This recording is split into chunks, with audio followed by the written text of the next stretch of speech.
बरेली की 121 नवाबगंज विधानसभा से दावेदार यास्मीन जहां काफ़ी लंबे समय से समाज सेवा करती आ रही हैं। वह 3 तलाक पीड़िता हैं और वे महिलाओं के हक की लड़ाई लगातार लड़ती आ रही हैं। काफ़ी समय से जनता दल यूनाइटेड से जुड़े रहने के बाद उन्होंने कांग्रेस का दामन थामा है और उसी के साथ नवाबगंज विधानसभा से दावेदारी की है। उन्होंने कहा है कि मेरा राजनीति में आने का मकसद सिर्फ इतना है कि किसी भी तरह से महिलाओं के हक की लड़ाई लड़ी जाए और महिलाओं को सम्मान मिले। फिलहाल यास्मीन जहां नवाबगंज विधानसभा में जन जन तक कांग्रेस की नीतियां पहुंचाने का काम कर रही हैं।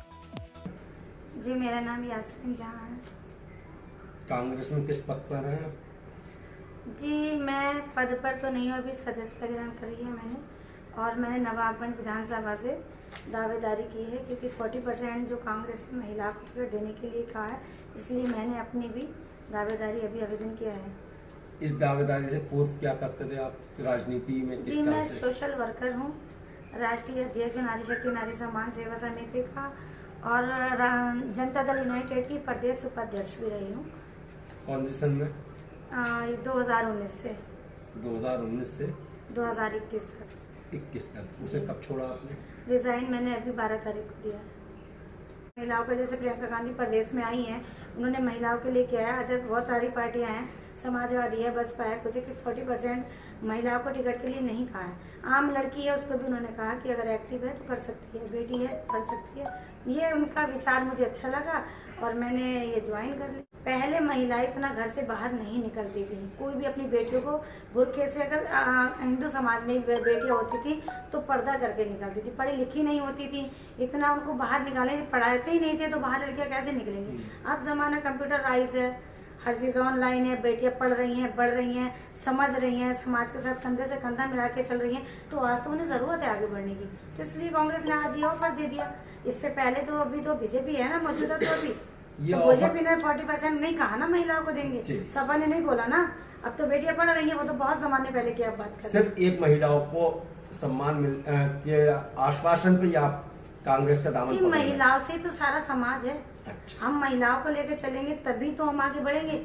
बेटियों का, अब मैं कल नवाबगंज गई, ठीक है, एक बंदा उसमें ऐसे बैठा था हमारी मीटिंग में, उसने डायरेक्ट ये कहा कि आप अपना वोट भी वेस्ट कर रही हैं और हमारा भी कर रही हैं। तो एक पहले, सबसे पहले सभ्यता हम लोगों को ये सीखनी चाहिए कि एक महिला हो, बेटी हो, माँ हो, बहन हो, उससे हम किस समाज, हमारे घर में बेटियां भी है ना, हम उनकी सम्मान करते हैं ना, और बाहर माँ भी है, हमारी बहनें भी हैं, तो हम बहादुर महिला के, इसलिए हमें सम्मान के लिए बाहर निकलना पड़ता है और सम्मान लेना पड़ता है। अब आप जो विधानसभा नवाबगंज से चुनाव मैदान में आ रही हैं, तो किन मुद्दों के साथ आ रहे हैं?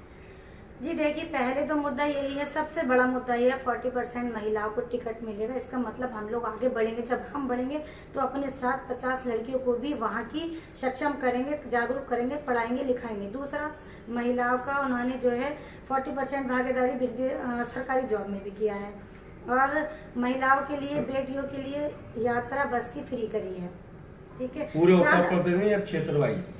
नहीं, पूरे उत्तर प्रदेश में जो बहन जिन्हें पूरी सरकार सी सरकारें आती हैं जाती हैं, कुछ कोई सुविधाएं देता है, कुछ कोई सुविधाएं देता है।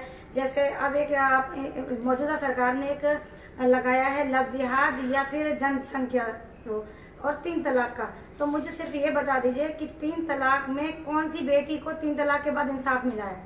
सिर्फ FIR उसकी दर्ज होती है। मैं सोशल वर्कर हूँ, मैं थाने जाती हूँ, FIR दर्ज होती है, चक्कर लगाती है, सेकंड पार्टी पैसे देती, बरी हो जाती है। तो बेटी, मैं 3 तलाक पीड़िता हूँ। मेरे हस्बैंड ने मुझे छोड़ के 2 शादियाँ की हैं। जो मौजूदा प्रदेश सचिव था समाजवादी का, तो मेरे साथ उस वक्त कोई नहीं खड़ा था। मेरे मम्मी पापा एक्सपायर हो गए, मैंने शादी की, 2 बच्चे मेरे साथ हैं। ये मेरा रीजन रहा। जब मैं यहाँ थी तो इज्जत नगर थाने से मुझे वहाँ बैठा देते थे गाली देके कि नीचे बैठ, चल जा वहाँ, क्योंकि सत्ता समाजवादी की थी। औरतों का सम्मान किसी भी जगह नहीं हुआ, कांग्रेस में नहीं होगा तो हम इसका भी विरोध करेंगे। हमें औरतों का सम्मान सबसे पहले चाहिए। वहाँ बैठ जाते थे, उस वक्त कोई नहीं था। तब मेरे मन में ये आया कि सम्मान के लिए मैं किस औरतों के साथ खड़ी हूँ। तब मैंने अपना एक NGO बनाया, नारी शक्ति नारी सम्मान सेवा।